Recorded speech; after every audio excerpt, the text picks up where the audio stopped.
Kalau kita bicara tentang ada pembelaan terhadap dari orang Kristen yang mengatakan bahwa kata kurios atau Lord atau Adonai itu sebenarnya padanannya dengan kata Rob.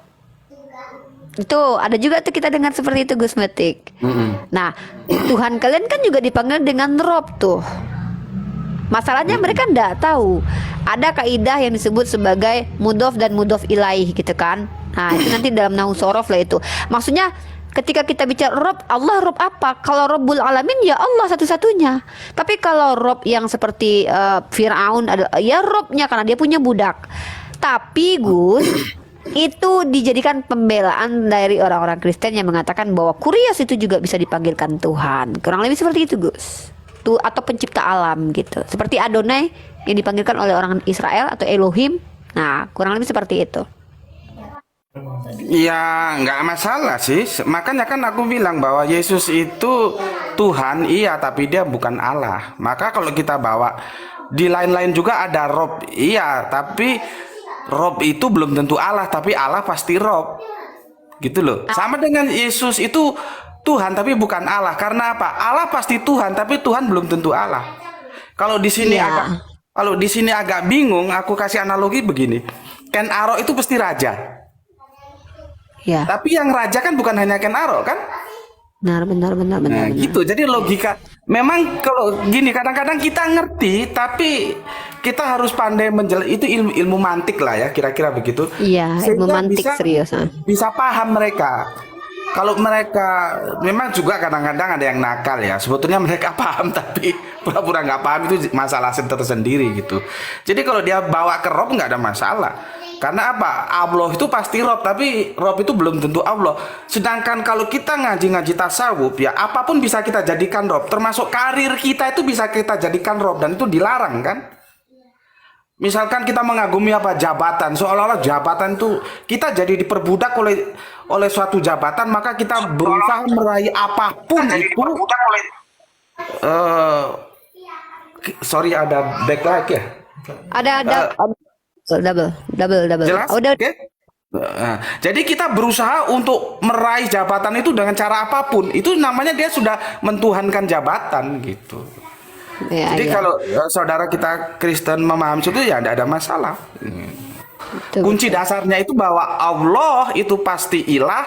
Ilah belum tentu Allah ya, tergantung dia siapa yang diilahkan. Kalau kita sebagai orang Islam, ilah kita, Rob kita Allah. Iya. Betul. Kan Ini kan dari sudut pandang Kristologi pihak Muslim nih, Gus Metik. Sekarang tuh kita pengen umat Islam tuh juga dapat edukasi. Sebenarnya cara berpikirnya orang Kristen ini ketika mereka mengatakan Yesus itu Allah, itu dasarnya apa sih sebenarnya? Menurut Gus Metik yang sudah malang melintang ya di dunia persilatan debat lintas iman ini. Mungkin coba Gus Metik kasih info ke kita umat Islam tuh, karena kalau saya sendiri ya yang diskusi sama mereka, mereka tuh jawabnya beragam. Ada yang pakai Yohanes 13:13, ada yang mengatakan Yesus dan aku adalah satu, Bapa dan aku satu, dan berbagai macam dalil yang mereka bawa. Kalau menurut Gus Metik nih, silakan kira-kira nih, kenapa mereka tuh mengalahkan Yesus? masalahnya begini, kita harus memilah menjadi dua domain. Ada domain iman, ada domain pengetahuan. Ya, iman itu nggak boleh diganggu gugat. Seperti aku kalau ngisi di YouTube itu aku bilang kita berbicara dalam perspektif pengetahuan loh ya, bukan iman. Jadi iman Anda apapun tuh harus aku hormati gitu loh. Tapi dalam pengetahuan itu bebas dibicarakan, dan itu supaya jangan jadi ketersinggungan. Kalau benar ya benar, salah ya salah. Kan pengetahuan itu kan harus objektif gitu. Nah, sekarang aku bilang begini. 1+1 sama dengan 1 itu benar dalam domain iman. Tapi dalam domain pengetahuan 1+1 ya harus 3. Gitu loh. Ya. Jadi kalau Allah Bapa, Allah Putra, Allah Roh Kudus, terus ditanya ada berapa Allah, mereka bilang satu Allah, itu domainnya iman. Karena itu nggak bisa dijelaskan dalam pengetahuan. Kalau dalam domain pengetahuan ya Allah Bapa, Allah Putra, Allah Roh Kudus, ya ada 3 Allah toh. Sama dengan ada buah duren, ada buah rambutan, ada buah salak. Pertanyaannya, ada berapa buah? Kan 3 buah, nggak 1 buah toh. Nah, kembali lagi tadi, secara alkitabiah tidak ada satu literasi yang bisa dipertanggungjawabkan untuk ditarik baik secara eksplisit maupun implisit bahwa Yesus itu Allah. Terus pertanyaannya Rifa, bagaimana mereka bisa menerima Yesus sebagai Allah? Ya karena mereka masuk dalam domain iman, bukan domain pengetahuan. Nah, karena iman ya sudah kita hormati, kita hargai gitu aja. Kalau domain pengetahuan sampai jungkir balik nggak bisa itu dibuktikan Iya, gitu. betul. Ya, nih monggo yang lain nih. Kita sapa Bang Alayubi. Assalamualaikum.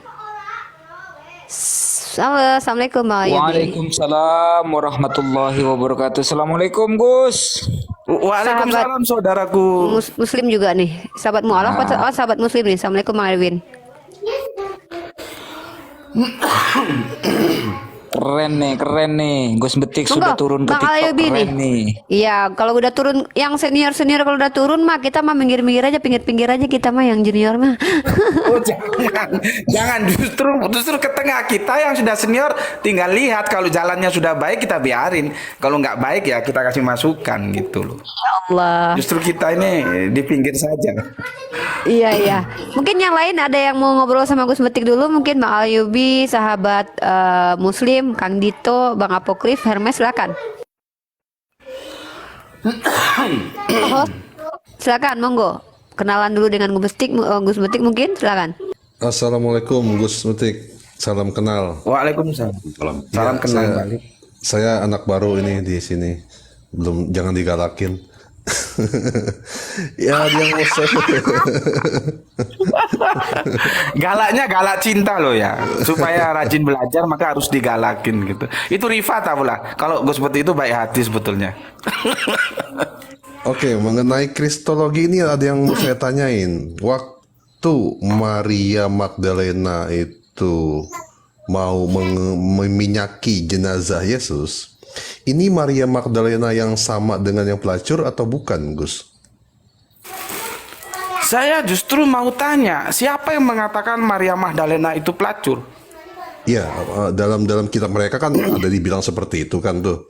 Nah, makanya ini apakah orang yang sama nih yang waktu meminyaki kakinya Yesus tuh dengan yang mau meminyaki waktu di kuburan? Apakah itu Maria Magdalena yang sama?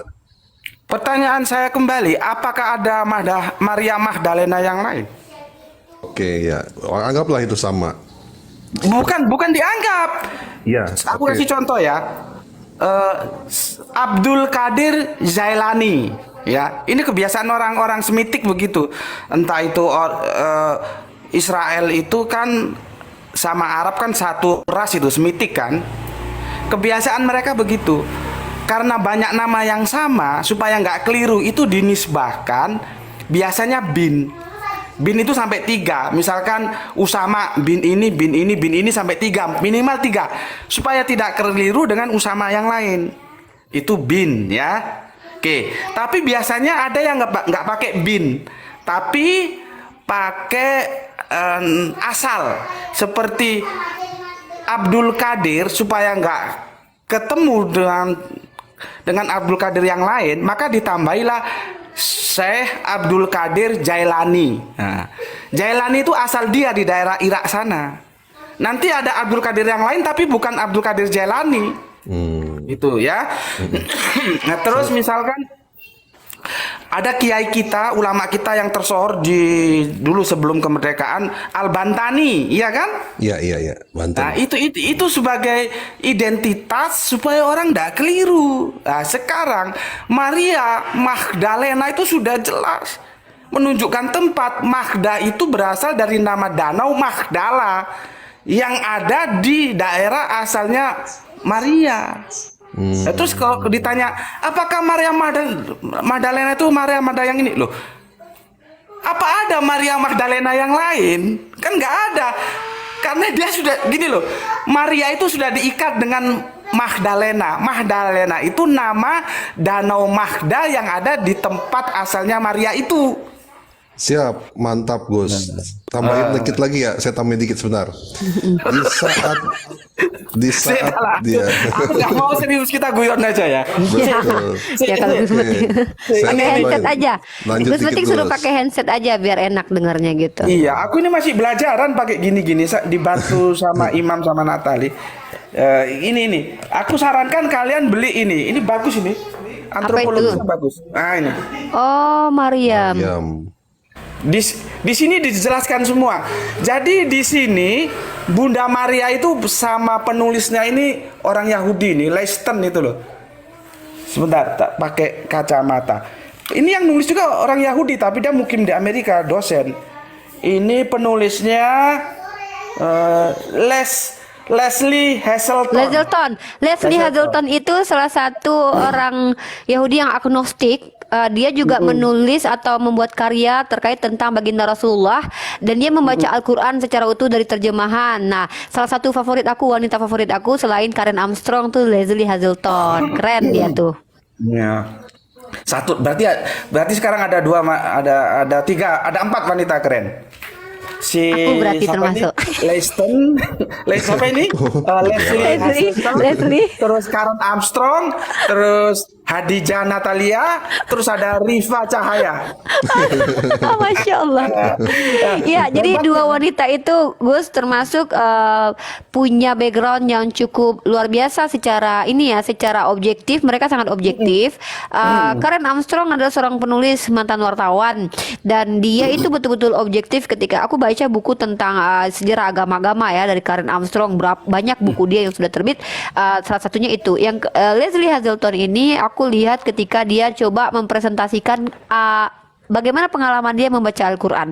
Dan dia di situ bilang bahwa salah satu kesaksiannya begini. Dia bilang surga itu dihadiahi ada sungai mengalir di bawahnya. Lalu dia bilang begini, ini benar-benar ininya manusia, keinginan manusia. Coba deh, manusia itu rata-rata yang sudah uzur atau tua atau sudah lelah dengan kehidupan, itu bayangannya apa? Rumah di pinggiran sungai gitu. Siapa sih yang tidak menikmati rumah di pinggiran sungai? Inilah gambaran surga dalam Al-Quran. Dan saya tidak menemukan 72 bidadari. Dia bercerita begitu, Gus. Dan saya hanyut dengan cara dia memandang Al-Quran dan cara penyampaian dia yang cukup objektif, walaupun sendiri dia bukan Islam gitu. Makanya aku bilang tuh dua wanita tuh keren. Silakan lagi, lanjut Ya, yang lain mungkin. Saya tambahin dikit, lanjut dikit ya Gus. Saya mau belajar nih dari Gus senior. Monggo. Di Enggak, aku juga belajar sama kalian. Di saat Maria Magdalena ini mau meminyaki si jenazahnya Yesus, apakah dalam tradisi Yahudi itu diperbolehkan seorang perempuan selain kerabat dekat untuk meminyakinya, Gus? Enggak boleh. Enggak boleh. Berarti itu siapanya, Gus? Enggak boleh. Ya istrinya lah. Nah, cocok. Cuman kan teman-teman Kristen berat menerima ini ya. Enggak bahaya tak? Enggak bahaya tak? Memang begini ya, kita juga harus memaklumi. Kita kan harus memaklumi bagaimana kekristenan itu dibangun. Kita harus tahu lah. Memang berat bagi saudara kita Kristen kalau Yesus sampai punya istri. Karena beresiko nanti Tuhan itu beranak pinak jadinya kan. Gitu. Makanya itu harus dihambat. Yesus itu tidak beristri, artinya dia tidak punya probability untuk punya anak gitu. Jadi kita maklum lah kalau teman Kristen menolak itu. Tapi kalau aku ditanya tadi ya, berdasarkan antropologis budaya Semitik, itu Yahudi ketat loh, nggak sembarangan boleh pegang-pegang gitu. Mantap, Itu, Gus. Terima kasih Gus. Ya, confirm. Silakan yang lain. Tolong aku di follow ini katanya, perintah dari Komandan Imam suruh. Di follow teman. Kalau yang nama akunnya Subandi Koco di follow. Ya, di Sudah, follow sudah. akun Subandi ya. Yang itu. Ya. Follow balik. Mana? Pojok bawah kanan di follow. Boleh. Caranya follow apa Bukar? Aku belum tahu caranya follow balik gimana. Dikit orangnya, dikit orang. Sebentar. Yang mana yang Iki KB wis. Apa yang naik itu? Nah, Sebentar. itu udah kan? udah, oh sudah. Al Ayubi yang mana tadi? Ya, teman-teman perlu dipahami. Teman-teman tuh terkadang salah memahami. Gus Betik ini beliau adalah guru kristolognya kita, ya saya, ya. Seperti Sir Donditan. Kemudian beliau selalu membuat kalau beliau itu bukan ulama katanya, tapi baru. Nah, itu yang perlu teman-teman pegang ya, disclaimer-nya beliau. Jadi kalau ada yang tanya Gus Betik itu pakai anting itu dalam Islam gimana? Beliau bukan ulama, tapi baru. Nah, itu harus teman-teman pahami. Jadi jangan salah memahami gitu. Mungkin seperti itu. Oke, teman-teman yang lain. Menurut Ibrani 5 nomor 7, di situ kan doa-doa Yesus itu dikabulkan oleh Bapaknya kan, atas maut. Berarti menurut pemikiran saya, menurut Ibrani 5 nomor 7 itu berarti Yesus itu nggak mati di salib itu, atau gimana menurut Gus Betik? Mohon pencerahannya. Ya jelas enggak lah. Kan itu teksnya jelas kan. Dengan apa? Dengan tetesan doa dan air mata itu kan? Halo? Ya, doanya dikabulkan kan? Iya. Ya, ya sudah. Apalagi dari masalahnya? mau. Doanya Berarti dikabulkan. Doanya apa? Supaya lolos dari penyaliban, dan itu bukti Yesus itu mencintai kehidupan. Bukan menebus dosa terus mati seperti itu. Bukti lagi bahwa Yesus itu mencintai kehidupan. Dia kenapa harus menghindar ke Taman Getsemani? Iya. Itu kan jadi masalah. Tapi ya kita maklumi lah, karena kekristenan itu dibangun atas soteriologi salib yang dibangun oleh Paulus. Gitu loh. Makanya aku bilang sama teman-teman itu ya. Aku bilang sama teman-teman begini. Jangan sekali-sekali mengkritik Paulus dari konsep theos. Aku membela Paulus dalam konsep theos.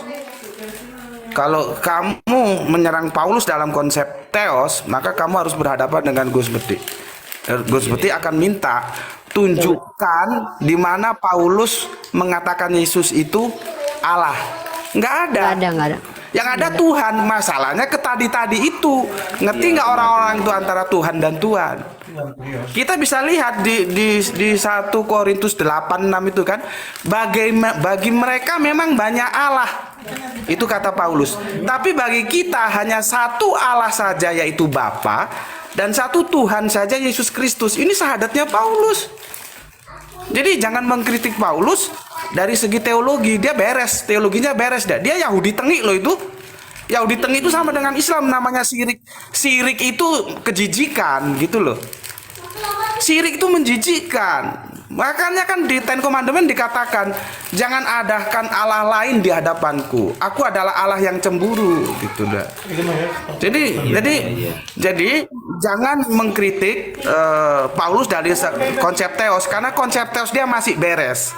Nah, kalau mau mengkritik Paulus dalam konsep keselamatan, dia membuat dogma yang disebut itu soteriologi salib. Keselamatan yang berpusat pada salib. Disitulah Paulus membangun konsep keselamatan. Nah, kalau itu mau dikritik habis-habisan, monggo silahkan. Gitu. Ini gini, aku ulangi. Ini jangankan Islam ya. Teman-teman Kristen aja dikira Paulus itu Tritunggal. Bukan. Paulus itu Yahudi tengik itu loh. Yahudi itu tauhid itu harga mati. Gitu loh. Cuman kan kadang-kadang teman-teman Kristen diajak diskusi yang enak itu kadang-kadang ya sulit juga. Jadi ada masalah tersendiri bagi Kristen dan ada masalah tersendiri bagi Islam. Maka perlunya diskusi seperti ini, kita saling terbuka, saling senyum, nggak usah saling celah kan. Bahwa Paulus itu tidak Tritunggal gitu loh. Monggo lanjut. Setuju. Ya lanjut buat yang lain. Terima kasih Gus. Silakan buat kamu baru. Iya, kita sapa dulu nih. Awal dan akhir, kalau nggak salah namanya Bar ya. Bar Yosua. Bar Yosua? Iya. Iya, selamat siang, Bang. Sore, siang, malam. Ya. Oke, Abang non-muslim kan ya? Iya, betul. Iya.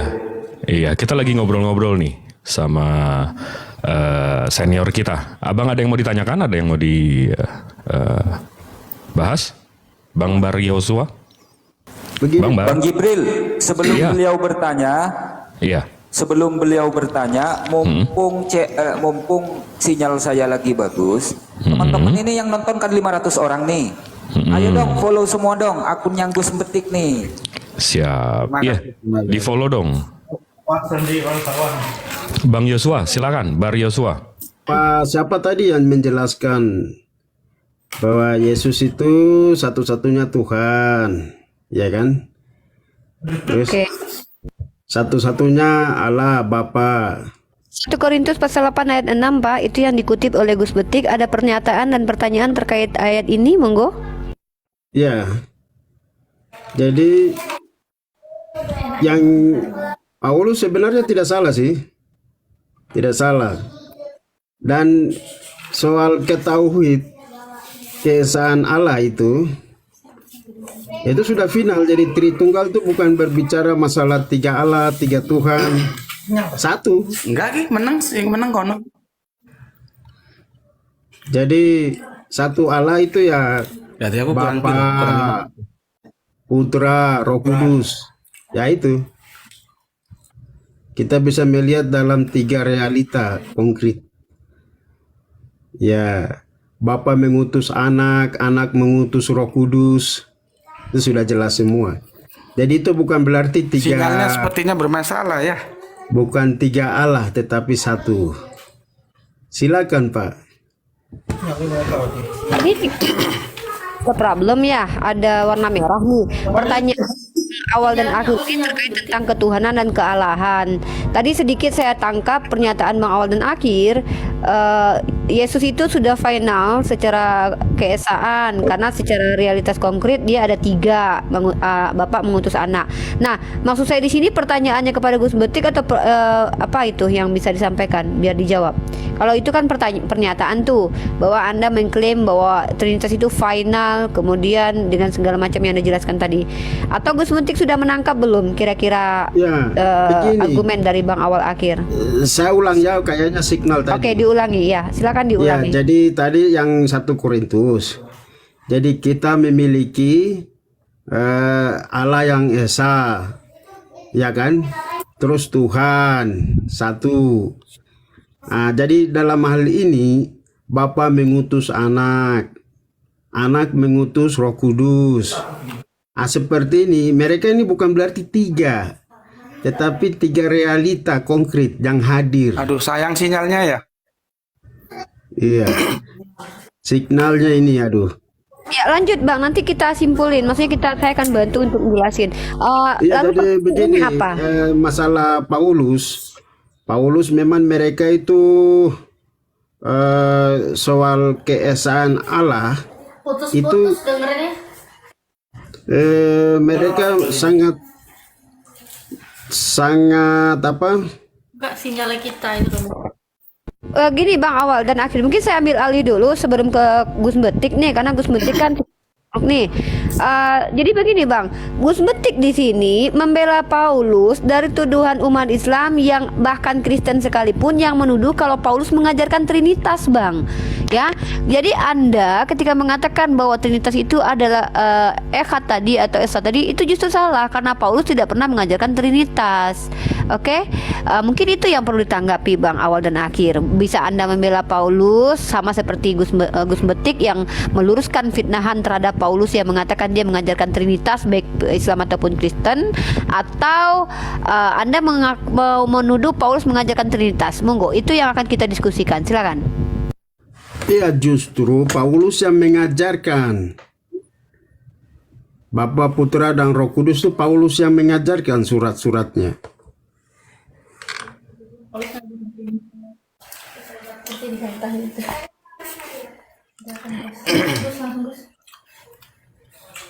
Iya, jadi di mana Gus Betik ketika awal dan akhir mengatakan bahwa yang mengajarkan Trinitas itu adalah Paulus begitu. Monggo Gus.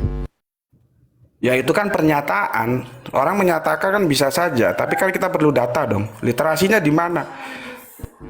Di mana? Yang Paulus jelas ngomong ya bahwa aku kasih dulu lah ya, kasih cerita bagaimana ayat ini muncul ya. Jadi begini, ketika Paulus mendakwakan kekristenan, itu terjadi persaingan antar agama pada saat itu. Yang besar itu apa ya, pagan, antara Romawi dan Yunani. Nah, jadi masing-masing agama itu melahirkan identitas konsep Tuhannya. Nah, Paulus tidak mau jamaah yang di Korintus itu bingung. Maka ditegaskanlah bahwa bagi mereka itu di luar jemaatnya Yesus, di luar jemaatnya si Paulus, memang banyak Allah. Terjadi apoteosis, terjadi deifikasi biasa bagi agama-agama di luar yang dibawa Paulus. Paulus tidak mau, maka menekankan. Tapi bagi kita hanya ada satu Allah saja, yaitu Bapa, dan satu Tuhan saja, yaitu Yesus. Masalahnya publik kacau apa itu Allah, apa itu Tuhan. Di situ nggak berbicara Roh Kudus, gitu loh. Kan sudah clear. Kalau Tritunggal kan harus ada 3 personal antara Bapa, Putra, dan Roh Kudus. Yesus nggak pernah bicara itu. Tetapi kalau saudara kita awal akhir mengatakan bahwa Paulus mengajarkan Tritunggal, ya silahkan saja. Tapi itu menurut saya sesuatu yang tidak bisa dipertanggungjawabkan secara akademis, gitu. Iya, jadi begini. Kita memiliki satu Allah saja, yaitu Bapa. Ya. Kemudian satu Tuhan. Jadi Tuhan itu memang di dalam perjanjian baru itu hanya kurios. Ya. Kurios. Nah, itu kan Tuhan. Ya, Tuhan. Sama Theos, Allah. Ya. Tapi karena bahasa Indonesia ini terlalu kaya dengan bahasa, sehingga itu bisa dipisah-pisahkan, kita bisa arti-artikan. Misalnya Tuhan, Tuan. Ya, tetapi kalau bahasa aslinya itu kan itu. Jadi dalam hal ini justru Tuhan Yesus sendiri dia mengajarkan siapa itu Bapa, siapa itu Anak, siapa itu Roh Kudus. Jadi ini bukan berapa banyaknya tiga Allah, 3 Tuhan. Tapi di sini engkau menyebut aku Tuhan, ya kan, dan Guru. Nah, ini kan menyatakan bahwa Tuhan ini kan berujuk kepada penguasaan, kekuasaan. Ya. Jadi secara manusia, ya itu kan ditujukan kepada manusia dengan otoritas. Ya, tuan rumah, berarti dia menguasai rumah itu. Tetapi kepada Yesus yang tadi Paulus sebutkan, kita hanya punya satu Tuhan, artinya dia menguasai. Dia menguasai akhirat, misalnya dia menguasai dunia dan akhirat, begitu. Artinya kekuasaan itu cuma dia, tidak ada lain, begitu. Entah nabi siapapun tidak diberikan, hanya kepada Yesus. Jadi penghakiman baik orang Kristen maupun apapun agama dia, nanti yang menghakimi itu Yesus. Seperti itu. Karena dia dijuluki sebagai Tuhan, penguasa. Ya. Kira-kira seperti itu. Tetapi kalau soal Roh Kudus, aku akan pergi kepada Bapa dan aku akan mengutus Roh Kudus. Dan dia akan memimpin kamu hingga akhir zaman, seperti itu. Jadi artinya ini bukan 3 Tuhan, 3 Allah, tetapi satu. Cuma dia menyatakan dalam 3 realita konkret dalam kehidupan. Ya, kira-kira seperti itu, Pak.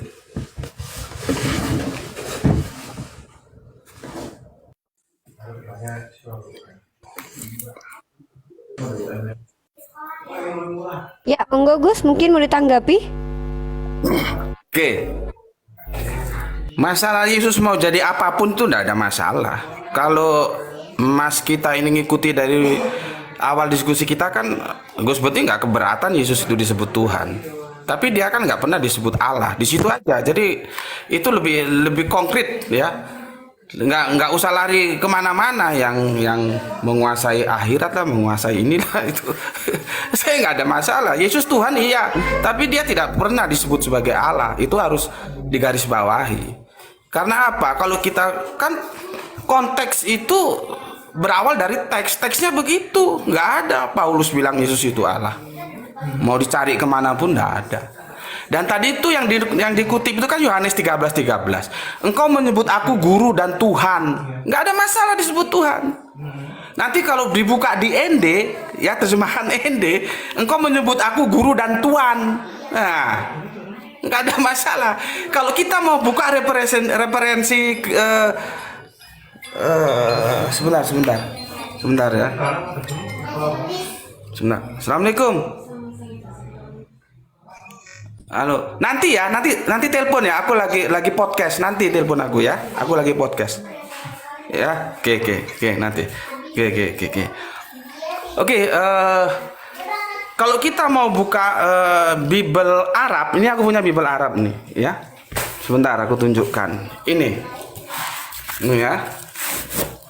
Ini, ya. Itu Sayyid. Yesus itu disebut Sayyid.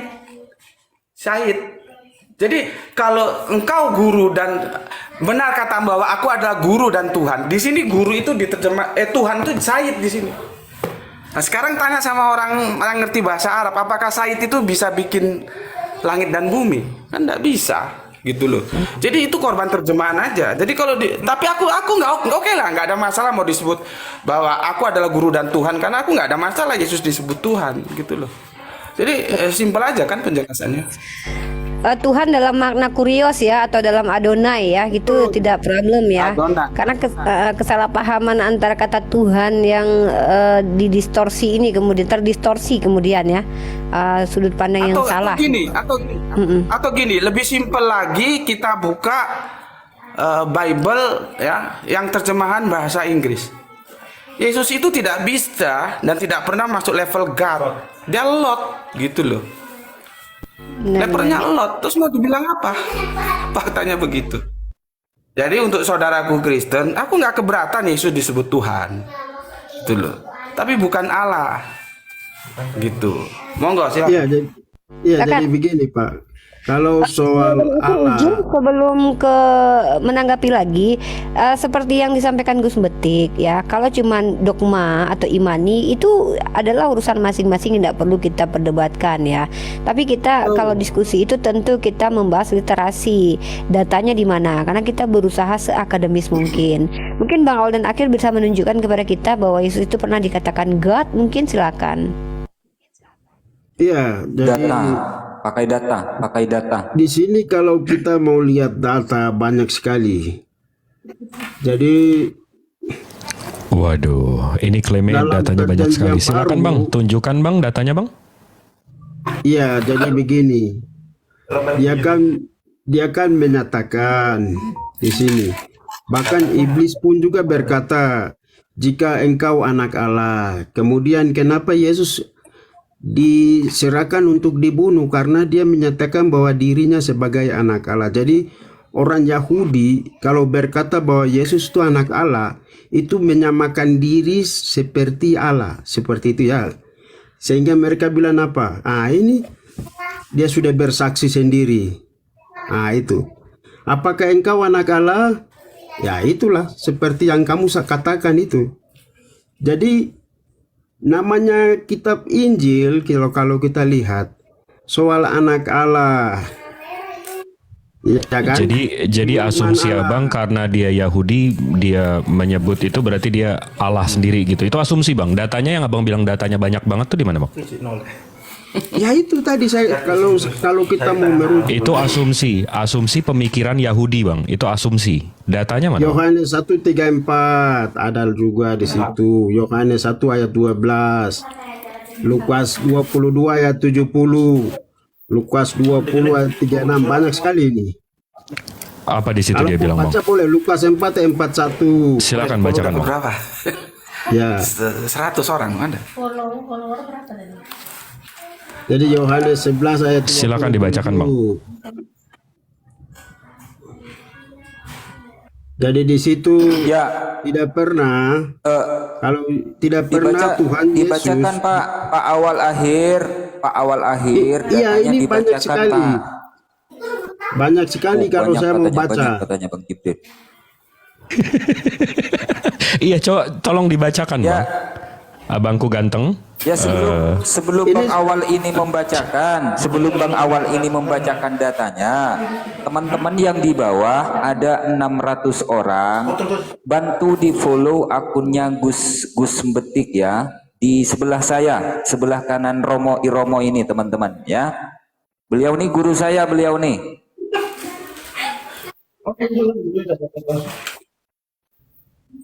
Coba dibacakan, Bang, ayatnya yang tadi banyak gitu, Bang. Coba satu aja, Bang. Iya, ini saya pegang satu HP. Jadi Waduh, bisa coba saya tolong bantu baca deh, kalau saya bantu ini, deh. coba. Iya, saya bantu. Di mana tuh, Yang Bang? saya ada masalah ini sayang. Bang, Coba baca Bar. Lukas 4 ayat 3 dulu. Artinya iblis ini kan roh. Hari Senin. seperti ada tertulis dalam kitab nubuat Yesaya, ada suara yang berseru-seru di padang gurun, bersiaplah jalan untuk Tuhan, luruslah dan jalan baginya. Di mana di situ mengatakan? Lukas 4 ayat 3. Iya. Itu Lukas 3 ayat 4. Bukan, Lukas 4 ayat 3. Ya, Tadi 3 ayat 4 Abang bilang. bukan 4 ayat 3. Siap. Lalu berkatalah iblis kepadanya, jika engkau anak Allah, suruhlah batu ini menjadi roti. Lalu iblis berkata kepadanya, jika engkau anak Allah, suruhlah batu ini menjadi roti. Maka kata iblis, di mana, Bang? Itu Ya, kan jikalau artinya- engkau anak Allah, Bang. Iya. Jadi Yang lebih artinya eksplisit begini. lagi mana, Bang? Ini nggak eksplisit, Bang. Tunggu saya jelaskan dulu. Jadi artinya iblis secara roh saja, mereka dalam dunia roh saja, mereka tahu bahwa Yesus itu anak Allah. Kemudian baca lagi di Lukas 1 ayat 32. Enggak enak. Satu-satu dulu lah Pak. Iya, saya kasih 3 ayat saja, 3 ayat. Sebetulnya gini loh Pak, gini loh. Iya, 3 ayat saja, 3 ayat. Bentar Pak. Sebetulnya kalau Lukas 4 itu tidak dipotong-potong, di ayat yang ke-8 itu jelas di situ. Sebab ada tertulis engkau harus menyembah Tuhan Allahmu dan hanya kepada Dia sajalah engkau berbakti. Yesus menunjuk Dia. Dia itu siapa? Dia Allah. Yesus tak pernah menunjuk dirinya sendiri, Pak. Tunggu, nanti saya jelaskan. Baca dulu 3 ayat ini biar clear. Baca dulu. Artinya kita mau lihat dulu siapa itu anak Allah. Oke. Baca Iya, juga di Lukas 1 mana ayat tuh, Bang, 32, yang tolong baca dulu. yang tadi banyak banget. Lukas 1 ayat 32. Ada 3 ayat dulu, nanti saya kasih jelaskan. Iya, kalau tadi omongan iblis, Bang. Kalau saya sih nggak percaya sama iblis ya. Lukas 1 ayat 32. Dia akan menjadi besar dan akan disebut anak Allah yang maha tinggi. Tuhan Allah akan memberinya tahta Daud nenek moyangnya. Itu menurut Lukas, Bang. Bukan, itu malaikat Jibril. Oke. Jadi maksud saya Dia Iblis akan- sudah bersaksi bahwa dia anak Allah. Terus ini malaikat Oke. Gabriel, dia juga menyatakan bahwa anak Allah yang maha tinggi. Oke. Boleh saya potong sebentar? Silakan, Gus. Tunggu dulu. Silakan. Dulu. Oke, mungkin Kang Mas awal dan akhir bisa hadirkan satu ayat saja, ya. Yesus itu Allah, bukan anak Allah, gitu loh. Yang tegas ada nggak? Yesus itu Allah, bukan. Kalau anak Allah kita tahu, dan saya tidak keberatan Yesus itu anak Allah, tapi dia bukan Allah. Anaknya gubernur itu bukan gubernur. Anaknya Gus Beti itu Graito namanya, bukan Gus Beti, gitu loh. Jadi supaya kita tidak lama-lama bermain di situ, Anda punya nggak modal satu ayat saja? Yesus itu Allah tanpa diinterpretasi apapun. Coba hadirkan. Ya kan Yohanes 1 ayat 1, pada mulanya adalah firman. Firman itu bersama-sama dengan Allah. Si Firman itu kan Jadi belum tentu. artinya- Si Firman artinya itu kan belum Yesus- tentu Yesus. Yang Gus Yesus- tanyakan satu ayat yang menyatakan bahwa tidak perlu penjelasan, Pak. Iya, Tidak perlu jadi penjelasan. begini, Anda kan mau dijelaskan dari Kristen. Tidak perlu gitu ya. dijelaskan, Pak. Ayat yang menyebutkan bahwa Yesus itu Allah. Tidak Iya, perlu Yesus dijelaskan. kan firman. Ayat yang menyatakan Yesus itu Allah. Firman kan, Yesus kan firman, oke? Itu perlu dijelaskan, Pak. Firman. Iya, kan Iya, Yohanes 1 ayat yang 1, ditanyakan Alkitab ayat sendiri yang- sudah menjelaskan. Alkitab sendiri sudah menjelaskan bahwa Pak, firman sebentar Pak. itu pada mulanya. Sebentar Pak. Jadi, Pak awal dan akhir dalam- ini Pak. Jangankan Bapak dengan saya yang Islam, ya. Jangankan Bapak dengan saya yang Islam. Bapak yang sama-sama Kristennya dengan Kristen Tauhid, bagaimana memahami Yohanes 1 pasal 1 itu nggak ketemu, Pak. Nggak ketemu. Karena Bapak terjebak firman itu Yesus. Dari mana ceritanya firman itu kok Yesus? Nanti Bapak Egeneto juga terjebak. Di situ bukan menjadi manusia, tapi firman menjadi daging. Karena itu original teksnya itu berkata sak, bukan antropos, gitu loh. Jadi buang-buang waktu kalau Bapak berdebat dengan saya membawa Yohanes 1 pasal 1. Saran saya, coba Yohanes 1 pasal 1 Anda diskusikan dengan teman Anda yang sama-sama Kristen dari Kristen Tauhid. Dan saya jamin nggak akan ketemu, apalagi dengan Islam. Makanya dari itu, supaya kita tidak buang-buang waktu, kasih saya satu ayat saja yang Yesus itu adalah Allah, bukan anak Allah. Kalau Yesus anak Allah dari dulu saya nggak ada masalah. Gitu loh Pak maksud saya. Monggo. Iya, begini Pak. Jadi Yesus Jadi itu kan begini, firman jadi yang jadi begini. manusia. Dengar dulu ya, dengar. Iya, jadi Dengar gini. dulu. Dengar dulu, saya jelaskan dulu. Saya jelaskan dulu, dengar. Assalamualaikum warahmatullahi wabarakatuh. Gus Penting, Masya Allah. Jumpa juga kita di TikTok. Iya, tolong di-follow, di-follow ya. Oke, jadi begini Pak. Siap. Semua tolong bantu di-follow. Apanya yang di follow Gus? Mana? Akunnya yang bawah, Bang. Subandi T. Oh, ini. Sukoco. Tolong di-follow ya. Oke. Iwan Villa di bawah. Jadi gini, kita kasih waktu dulu untuk saudara kita dari Kristen ya. Jadi gini Bapak, tanpa mengurangi rasa hormat saya kepada Anda, ya. Maksud saya begini, yang namanya kita diskusi dalam kerangka berpikir literasi itu menjadi perlu. Kalau soal iman Pak, itu tetap saya hormati. Apapun yang Bapak imani itu saya hormati gitu loh. Yang ya Bapak katakan itu tadi dalam kerangka iman. Karena apa? Bapak tidak bisa memberikan sebuah literasi ya bahwa Yesus itu Allah. Kalau soal anak Allah kita sudah tahu gitu loh. Dan yang disebut anak Allah kan bukan hanya Yesus saja.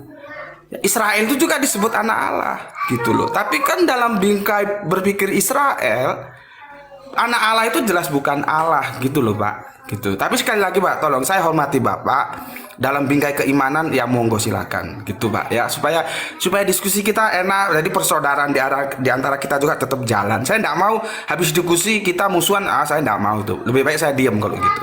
Oke Pak, gitu Pak. Monggo silakan Bapak atau teman-teman lain mau komentari.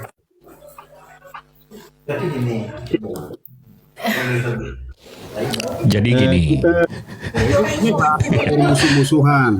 Iya. Tadi ayat ketiganya, ayat ketiganya Bang. Sekarang begini, nanti kan orang kan pasti bertanya.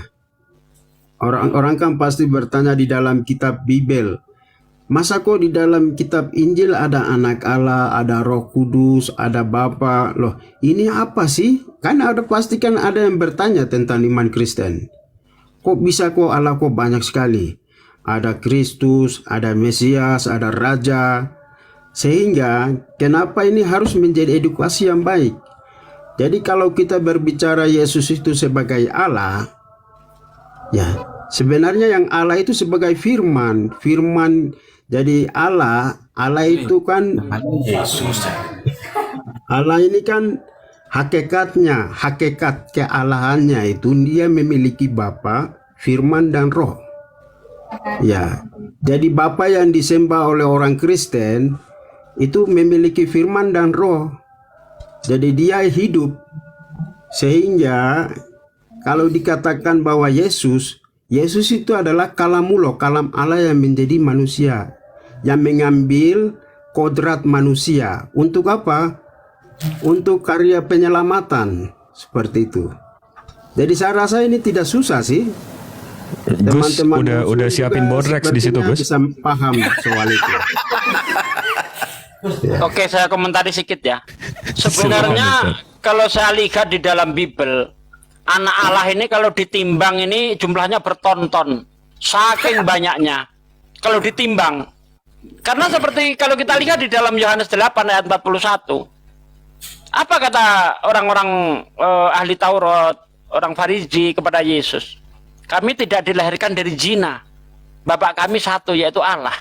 Mereka juga mengaku anak-anak Allah. Apakah Yesus mengatakan, kamu sesat, kamu menyamakan dirimu dengan Allah? Enggak. Karena maksud anak Allah di situ adalah hamba Tuhan. Orang-orang yang dekat dengan Tuhan. Orang yang dekat dengan iblis disebut anak iblis. Makanya Yesus berkata di ayat 42, kalau kamu Allah itu bapakmu, kamu akan mendengarkan aku. Tetapi yang kamu kerjakan adalah ingin membunuhku. Iblislah bapakmu, bapak segala dusta. Ada anak iblis, ada anak Allah.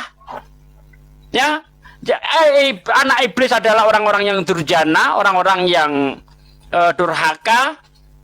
Sementara anak-anak Allah adalah orang-orang yang taat dan tunduk atas perintah Tuhan. Itu maksudnya.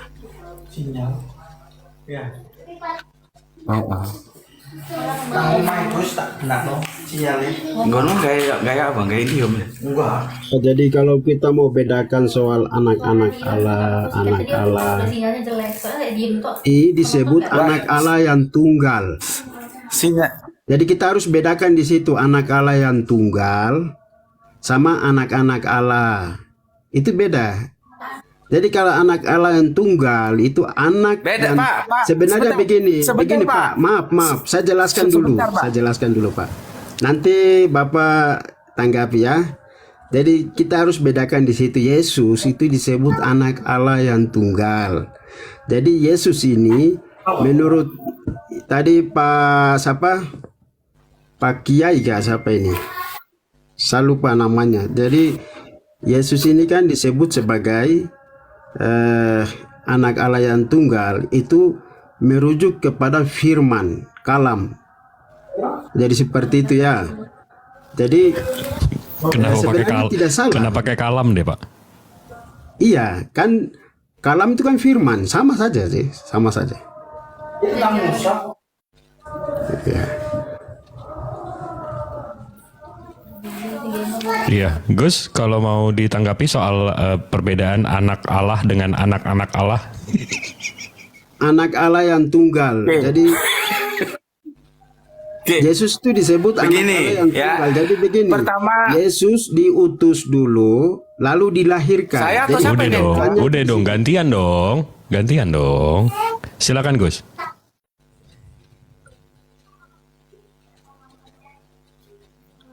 Siapa? Siapa saya atau Iya, bapak kita? silakan, Siapa? silakan. Dia udah. Silakan, Gus. Begini, terutama kita terima kasih sekali dengan Kang Mas Sugi Kristologi ya. Itu membuktikan bahwa kerangka berpikir kekristenan itu keliru memahami kerangka berpikir Yahudi. Kalau mengaku anak Allah itu terus dikatakan menyamakan dirinya dengan Allah, nggak begitu. Tadi sudah jelas disampaikan oleh Kang Mas Sugi Kristologi ya. Mereka juga menyebut anak Allah, gitu loh. Sedangkan orang Yahudi itu keras loh. Mereka menyebut anak Allah, di luar mereka disebut anjing. Itu antropologisnya seperti itu. Jadi kalau teman-teman Kristen mengatakan, itu dia menyebut anak Allah berarti dia menyamakan dengan Allah. Salah besar, Bos.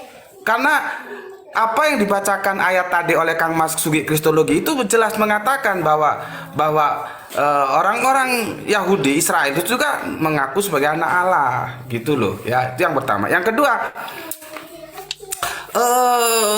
saudara kita ini terdogma dengan pemahaman anak Allah dan anak-anak Allah, kan gitu ya.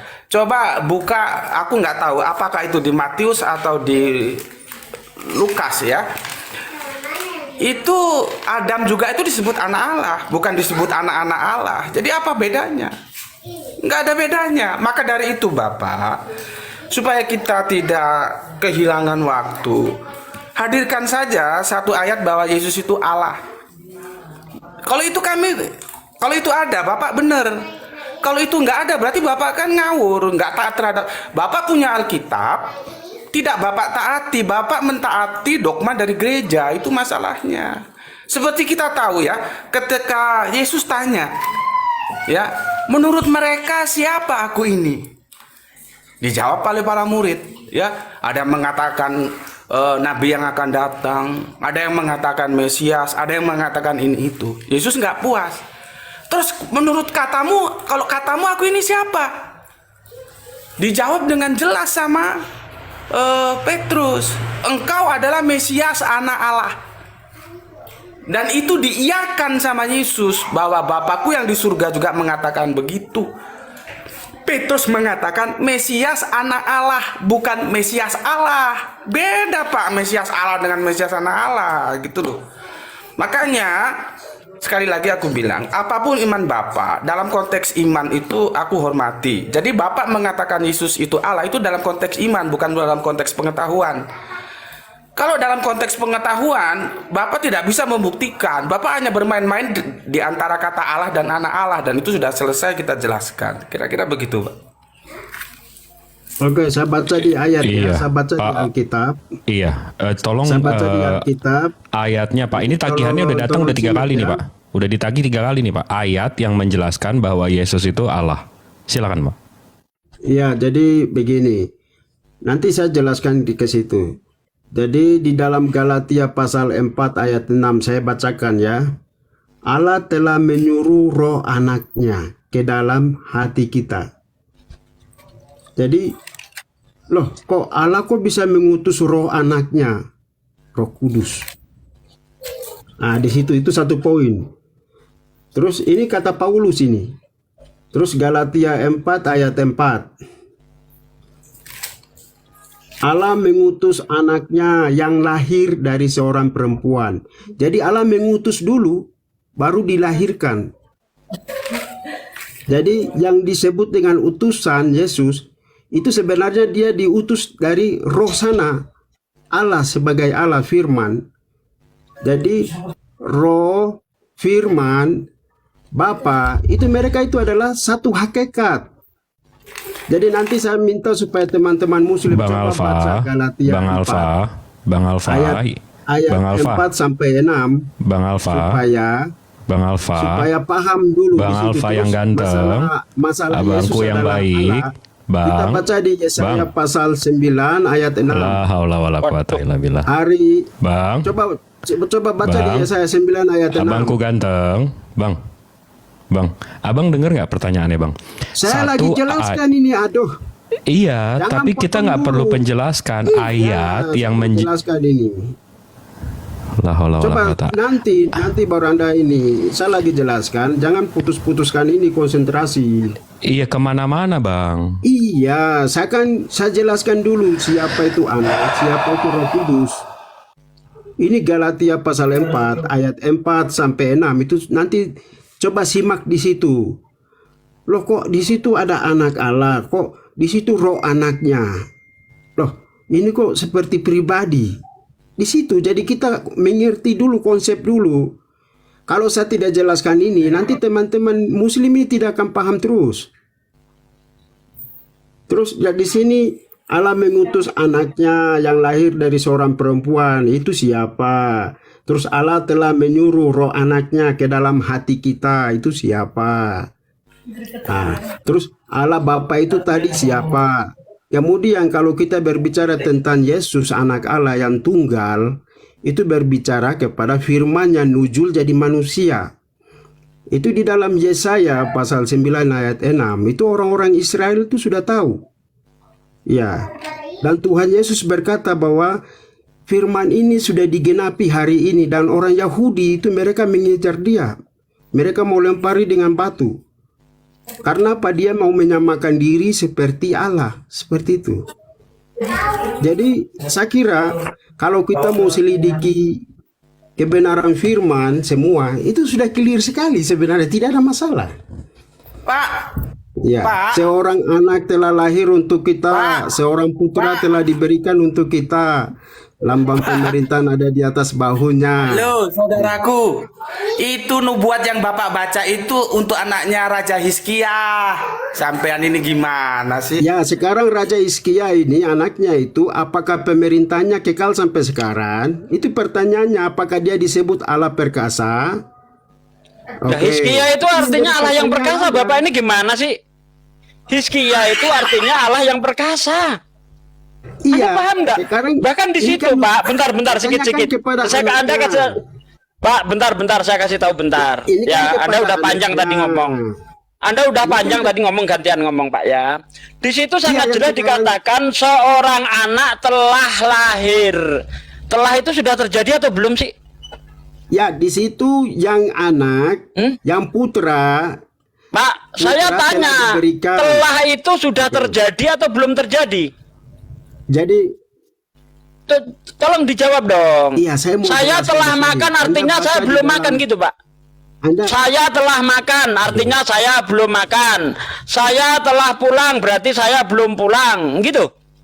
Di situ sangat jelas seorang putra Pak Sugi. telah lahir, Pak Sugi. seorang anak telah lahir, seorang putra telah diberikan untuk kita.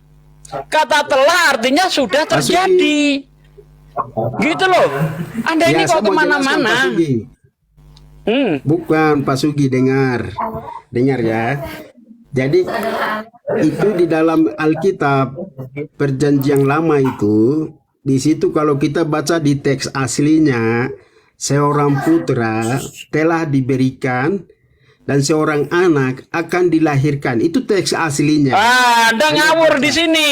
Teks aslinya bunyinya ki yulad, yulad lanu. Artinya di situ seorang anak telah lahir. Anda ngawur di sini. Bukan. Anda ngerti bahasa Ibrani-nya enggak sih? Anda coba lihat, ada teks, ada dua, Mas Horek. Jadi yang Mas Horek teksnya itu, yang aslinya itu, di situ putra itu telah diberikan, kemudian anaknya itu akan dilahirkan. Ada dua terjemahan di situ bahasa aslinya. Ya. Pak, Jadi yang sekarang, sekarang sebentar. Berarti yang di LA itu palsu, Pak ya? begini, itu Iya, kan Pak. kembali kepada Enggak, Bapak jawab dulu. Berarti yang setelah seorang anak telah lahir itu palsu ya? Yang ditulis LA itu palsu ya? bukan palsu, bukan palsu. Loh, sampai Sekarang bilang kita- tadi yang aslinya nggak begitu. Berarti kan palsu yang ditulis LA itu, dan itu sudah menyesatkan Iya. orang banyak.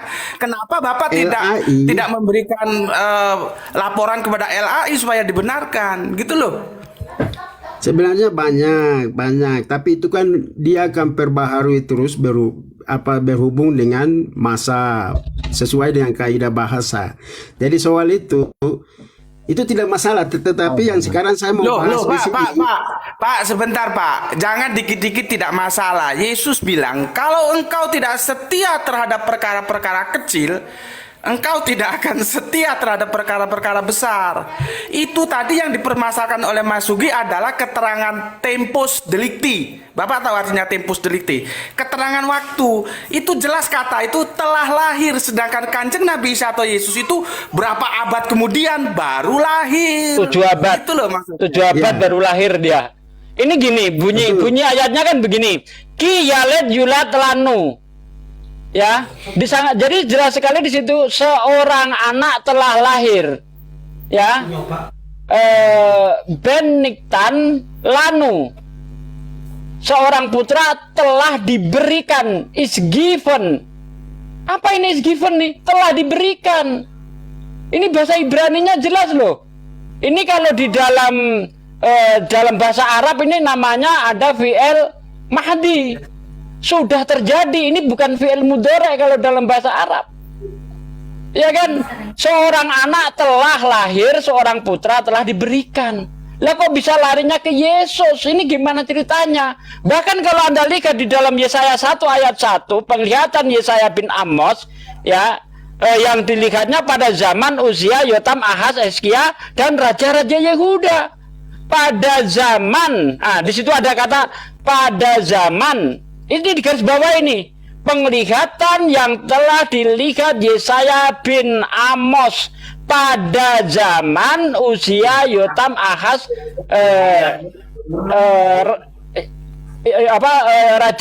raja-raja Yehuda. Jadi itu penglihatan Yesus nggak sampai kepada penglihatan Yesaya nggak sampai kepada zaman Yesus, jauh banget. Padahal Yesaya 9 ayat 6 ini bercerita tentang seorang pahlawan yang namanya Hizkia. Dia akan berbuat sama seperti Gideon. Ketika Gideon ini juga menjadi pahlawan. Nah, Hizkia ini juga akan membebaskan Yerusalem sebagaimana Gideon, gitu loh. Coba Anda baca dari ayat 1 deh, biar Anda paham. Mantap Ustadz Sugi, mantap Suranta. Iya Pak Sugi, nanti kalau Anda ketemu dengan orang Yahudi, nah, mereka punya kan ada 2 kitab tentang Taurat. Jadi nanti kalau mereka bacakan, ya nanti mereka bacakan di situ, ya nanti di situ mereka bacakan begini. Yang satu di dalam Tauratnya itu Masoretik, itu kan nanti mereka baca yang seperti tadi bilang. Tapi ada juga Yahudi itu kan ada 2 kitab, bahkan ada 4 untuk mengkritik teksnya itu. Di situ seorang putra telah lahir, telah diberikan untuk kita. Seorang anak akan dilahirkan untuk kita, akan. Jadi nanti kalau ada waktu, ada orang Yahudi, coba tanya saja, kira-kira coba tolong terjemahkan. Nanti mereka akan kasih tahu. Nah, sekarang kalau misalnya Pak Sugi bilang itu kepada Raja Hizkia, nah sekarang anak ini lambang pemerintahnya ada di atas bahunya. Dia disebut anak Allah. Apakah anak Hizkia itu disebut anak Allah? Terus Allah yang perkasa, Bapa yang kekal. Apakah itu memang pemerintahnya sampai sekarang ada? Sedangkan Yesus ini dia naik ke surga, dia masih hidup, dan dia akan datang mendirikan kerajaan 1000 tahun. Nah, aku gak perlu ini. Dan pemerintahannya akan selama-lamanya. Ya, jadi oke lah. Ayat ini kalau memang kepada Raja Hizkia berarti tidak nyambung. Tidak nyampe. Oke, Pak. Anda oke. Mari sekarang kita buktikan apakah ini terjadi pada Yesus tidak. Karena ini kalau ini dipaksakan ini sebuah nubuat, ya kalau dipaksakan ini nubuat, ya apakah Yesus mau menemui nubuatan ini? Kalau dipaksakan ini nubuat, ini berbicara tentang kerajaan Daud secara real, ya, bukan kerajaan rohani. Mari kita baca baik-baik. Sebab seorang anak telah lahir untuk kita, seorang putra telah diberikan untuk kita, lambang pemerintahan ada di atas bahunya. Kapan Yesus jadi raja? Bukankah di dalam Yohanes 18 ayat 36 ketika Yesus ditangkap, apa kata Yesus? Aku bukan raja di dunia ini, sekiranya aku raja, tentulah kaumku akan membela aku saat aku diserahkan. Yesus bukan raja. Yesus tidak pernah menduduki tahta Daud. Ya, kalau kita baca nanti sampai ayat ke-7, ya, bentar, nanti sampai ke sana. Ya, lambang pemerintahan ada di atas baunya dan namanya disebut orang penasihat ajaib. Kapan Yesus disebut orang penasihat ajaib? Allah yang perkasa. Kapan Yesus disebut Allah yang perkasa? Bapak yang kekal. Kapan Yesus disebut El Gibor? Raja damai. Kapan Yesus disebut Raja damai? Ya, ini kita pertanyakan semua, sama sekali tidak nyantol kepada Yesus. Besar kekuasaannya dan damai sejahtera tidak akan berkesudahan di atas tahta Daud. Ya, di atas tahta Daud dan di dalam kerajaannya, karena ia mendasarkan dan mengkokohkannya. Kapan Yesus menduduki tahta Daud? Yesus adalah raja real. Ya, Daud adalah raja real, bukan raja rohani. Sementara kalau ini dipaksa nubuatan, seharusnya Yesus menjadi raja sebagaimana Daud. Jadi begini Pak Sugi. Ya, kita tetap menghargai pendapat Anda. Jadi orang Yahudi itu mereka tahu persis dengan ayat ini. Tetapi ayat ini kalau kita bacakan sama orang Yahudi, mereka itu sangat emosi sekali. karena mereka sangat benci. Tetapi pada saat Yesus ada, murid-muridnya itu meminta sama dia, aduh Tuhan, sekiranya engkau mau pulihkan, tuh dirikan kerajaan di bumi. Nah, mereka kan lagi ditindas dari bangsa Romawi. Tetapi Tuhan Yesus bilang apa? Bukan waktu, bukan saatnya, tetapi ya nanti ada waktu. Jadi Tuhan akan mendirikan kerajaan 1000 tahun nanti setelah dia datang. Dan dia sudah berjanji bahwa aku akan datang dan mendirikan kerajaan 1000 tahun. Jadi ayat ini yang sementara ini bangsa Israel itu mereka lagi menantikan orang itu, Mesias. Ya, anak Daud ini. Tetapi orang Kristen sudah meyakini 100%, itulah Tuhan Yesus. Dia Raja Damai, dia membawa damai di bumi ini. Ya, dia mengajarkan kedamaian. Apabila orang menampar pipi kirimu, berikan pipi kananmu, seperti itu. Jadi jangan menghina, jangan mencaci. Dia mengajarkan damai. Ya. Kalau kita mau mengarah kepada ajarannya itu sangat bagus sekali. Iya. Pak, kita itu tidak berbicara ajarannya, Pak. Ajarannya Nabi, semua Nabi itu bagus. Kita nggak pernah ngomong ajarannya Yesus itu jelek. Gitu loh. Sampai kemana-mana diskusinya. Kita kan tadi fokus Yesus itu Allah atau bukan, gitu loh. Kalau sampai bilang ajarannya tampar pipi kanan, tampar pipi kiri, itu nggak bener juga. Karena Yesus di mahkamah, waktu dia mau diadili, dia ditampar, dia nggak kasih pipi kanannya. Dia tanya, kenapa engkau menamparku? Kalau salah, tunjukkan salahnya. Itu loh.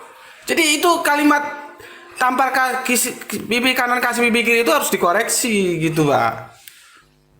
Ya sekarang kan Tuhan kan dia tidak balas. Tidak balas, tapi dia kan tidak mau tidak kasih pipi kirinya. Wow, siapa bilang dia dicambuk, dia Loh, di... enggak Pak, enggak usah lari, ditampar itu loh. Ketika Yesus ditampar kan, mau masuk ke persidangan itu, apakah Yesus terus ngasih pipi sebelahnya ditampar? Kan enggak, dia tanya. Ya, biasa saja dia mau ditampar di mana kiri kanan, dia kan tidak ribut. Biasa saja dia. Lah iya Pak, kapan Yesus hilang tidak dari benar situ? kalau tampar pipi kanan kasih tampar pipi kiri. Buktinya Yesus tidak melakukan itu, gitu loh. Sampai kan harus ikuti teks itu. Sampai keluar dari teks hanya penafsiran saja, jadinya repot. Kan, itu kan entah dia mau tampar di mana, dia diludahi waktu itu, Yesus biasa saja. Pak, kita bicara tampar bukan Dia diludahi bukan ya. saja ditampar, Sebentar, tapi Anda dia paham nggak diludahi bedanya juga. tampar dan diludahi? Itu loh. Tidak masalah bagi Loh, Yesus. kok tidak Dia ribut. masalah? Itulah jadinya sampean itu keliru memahami Allah dan anak Allah tidak masalah. Telah lahir akan lahir tidak masalah. Semua tidak masalah, ya sudah. Kalau semua tidak masalah, ngapain lagi didiskusikan? Gitu loh. Dan kita ini Iya, kan saya sudah out of the jawab. topic. Tadi kita kan berbicara Yesus itu Allah atau bukan. Anda sampai detik ini tidak bisa menghadirkan satu ayat bahwa Yesus itu Allah. Kalau Yesus Itu anak Yesaya- Allah, sebelum saya Yesaya ketemu Bapak, 9 saya sudah ayat terima. 6. Gitu loh. Yesaya 9 ayat 6. Terus Waduh. Lukas, bahwa anak yang engkau kandung adalah anak Allah yang maha tinggi. Oke. Kenapa Pak. dia disebut? Pak, berapa kali saya bilang kalau Yesus itu anak Allah, saya terima. Yang saya mau di mana Yesus itu Allah? Jelaskan sama saya sekarang. Satu ayat aja. Iya. Kasih Yohanes satu ayat pasal saja, 1. jangan iya tapi muter-muter aja. Yohanes Kasih saya satu pasal ayat di mana? 1. Firman itu adalah Allah. Yohanes 1 ayat 1. 1 Aduh, ayat 3, Bapak, 3 ayat Bapak nggak usah diskusi 14. dengan kami yang Ini Islam. masih muter juga di Yesaya 9 ayat 6. Padahal kan jelas sekali ya. Untuk mengetahui itu kita lihat konteksnya gitu loh. Untuk memahami ini kita harus kembali ke awal pasal, yaitu di ayat 1 seperti yang saya katakan tadi. Kita harus memahami konteks ini. Mari kita kembali ke pasal 1 ya, di ayat 1 ya. Bangsa yang berjalan dalam kegelapan telah melihat terang yang besar. Mereka yang diam di negeri kekelaman atas terang telah bersinar. Engkau telah menimbulkan banyak sorak-sorai. banyak sorak-sorak dan sukacita yang besar. Mereka telah bersukacita di hadapanmu seperti sukacita di waktu panen, seperti orang bersorak-sorak di waktu membagi-bagi jarahan. Sebab kuk yang menekannya dan gandar yang di atas bahunya serta tongkat si penindas telah kau patahkan seperti pada hari kekalahan Median. Apa yang dibicarakan di ayat itu? Dilihat Hakim-Hakim 6 ayat 8. Gideon mengalahkan bangsa Median. Hakim-Hakim 6 ayat 1. Israel telah membuat kekejian di mata Tuhan sehingga mereka, bangsa Israel, diserahkan kepada bangsa Median selama 7 tahun. Di sini Yesaya menggambarkan kekuatan dan bantuan Allah kepada bangsa Israel yang melawan bangsa Median melalui Gideon. Hizkia mengalahkan bangsa Asyur. Anda lihat di dalam 2 Raja-Raja pasal 18 ayat 19, 2 Raja-Raja 18 ayat 13. Dalam tahun ke-14 zaman Raja Hizkia, majulah Sanherib Raja Asyur menyerang segala kota berkubu negeri Yehuda lalu merebutnya. 2 Raja-Raja 19 ayat 20. Lalu Yesaya bin Amos menyuruh orang kepada Hizkia mengatakan, beginilah firman Tuhan Allah Israel, apa yang telah kau doakan kepadaku mengenai Sanherib Raja Asyur telah ku dengar. 2 Raja-Raja 19 29 30. Dan inilah yang akan terjadi tanda bagimu, hai Hizkia. Dalam tahun ini orang makan apa yang tumbuh sendiri, dan dalam tahun yang kedua apa yang tumbuh dari tanaman yang pertama. Tetapi dalam tahun yang ketiga menaburlah kamu menemui membuat kebun anggur dan memakan buahnya. Ayat 30. Dan orang-orang yang terluput di antara kaum Yehuda, yaitu orang-orang yang masih tertinggal akan berakar pula ke bawah dan menghasilkan buah ke atas. 2 Raja-Raja 32 sampai 36 19 32-36. Sebab itu beginilah firman Tuhan mengenai Raja Asyur, ia tidak akan masuk ke kota ini dan tidak akan menembakkan panah ke sana juga.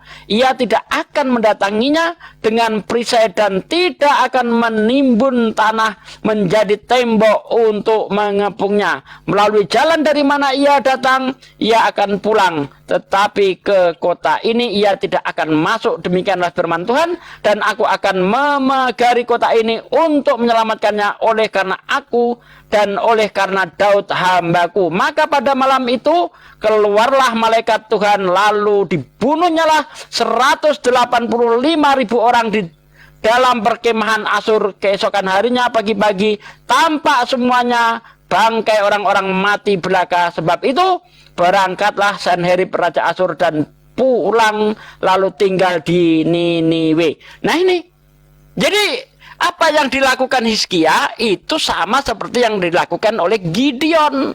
Jadi ini nubuatan untuk Hizkia, bukan apa bercerita tentang Hizkia, bukan Yesus. Itu sudah terjadi. Gimana sih Bapak ini? Iya Pak Sugi, anak Hizkia ini apakah dia Allah yang perkasa? Apakah dia Bapa yang kekal? Apakah dia Raja Damai? Ini yang harus dijawab dulu. Apakah Yesus juga menepati itu? Dia Allah yang perkasa?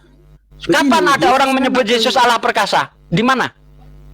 Iya. Ayo tunjukkan kepada saya siapa yang pernah memanggil Yesus Allah yang perkasa, Bapa yang kekal, Raja Damai. Siapa? Ayo. Di ayat mana? Iya. Di mana? Kalau Yesus dia disebut Allah, firmannya. Di mana Yesus disebut Allah yang perkasa, Pak? Di mana, Pak? Jadi Ayo, Pak. firman dari Yesaya pasal 55 Ingat. ayat 11.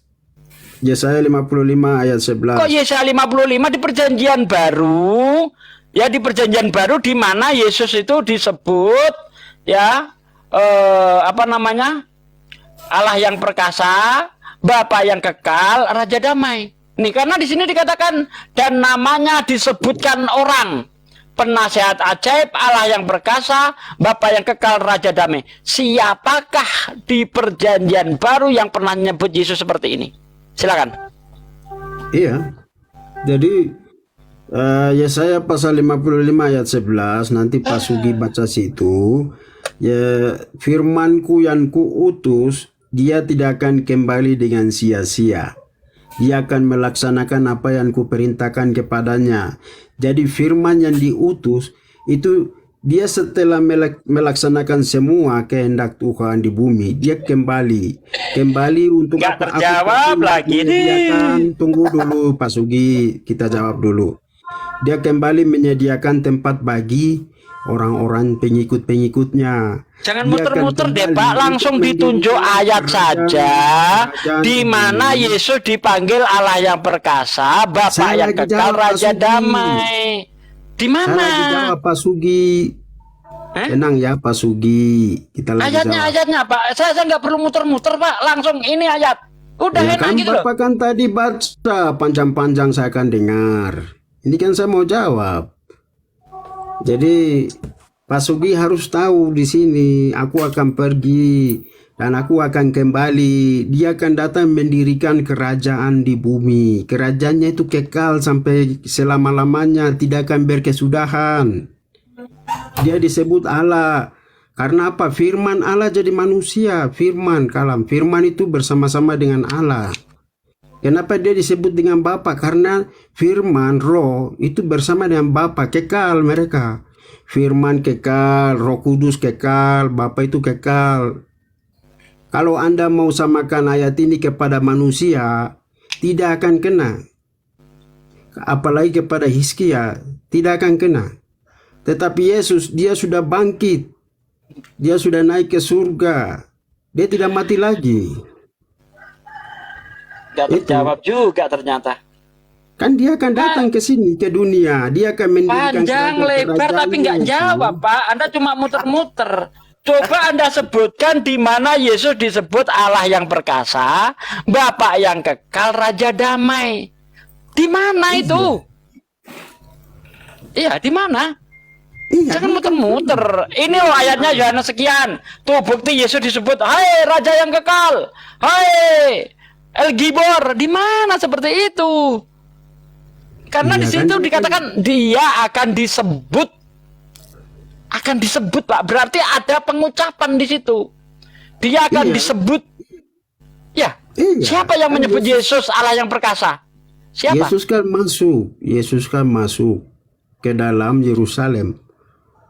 Hosana, Hosana, Terus? diberkatilah dia yang datang dalam nama Aduh, Tuhan. Anda arti Hosana enggak? Ada arti, tahu arti Hosana enggak sih?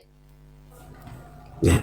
Hosana itu bahasa Hosana apa? itu diberkatilah dia, bukan raja yang kekal.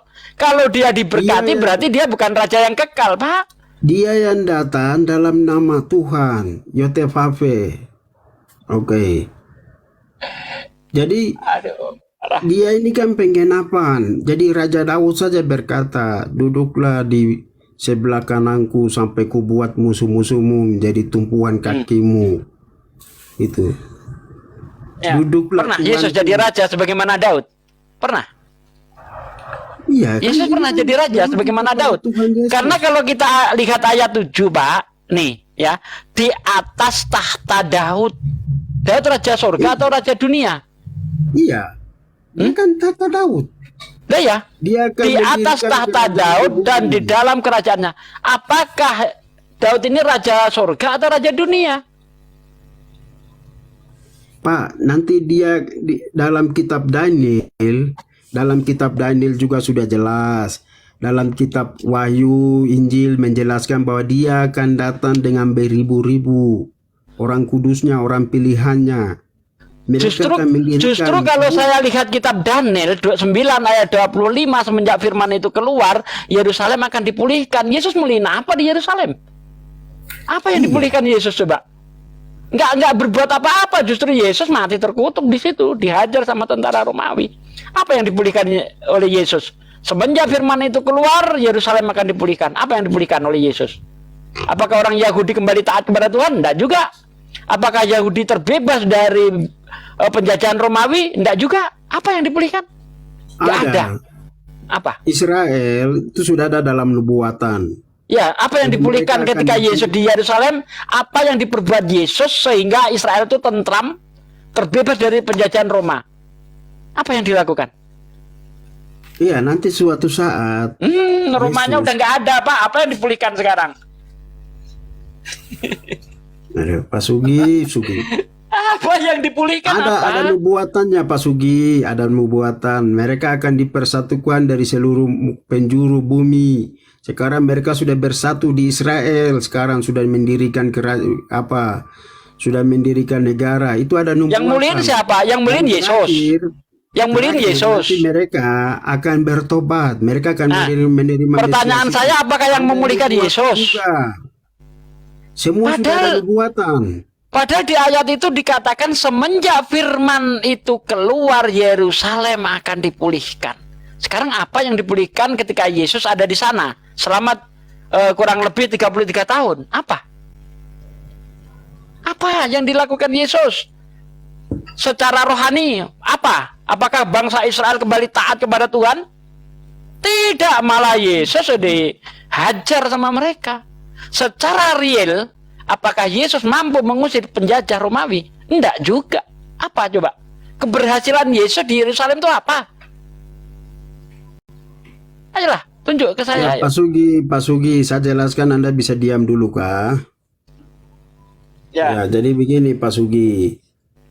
Yesus datang, dia kan mau datang menggenapi kitab para nabi. Ya, semua yang tertulis tentang dia. Jadi Mesias dia datang untuk menggenapi tentang apa? Tentang penyelamatan. Ya, tentang pemulihan. Tentang Kejadian pasal 3 ayat 15. Jadi anak yang dilahirkan dari perempuan, dia harus menyelesaikan dulu, menghancurkan dulu kuasa setan ini, iblis. Yang menguasai, merongrong manusia ini. Ini satu nubuatan yang harus Tuhan Yesus selesaikan.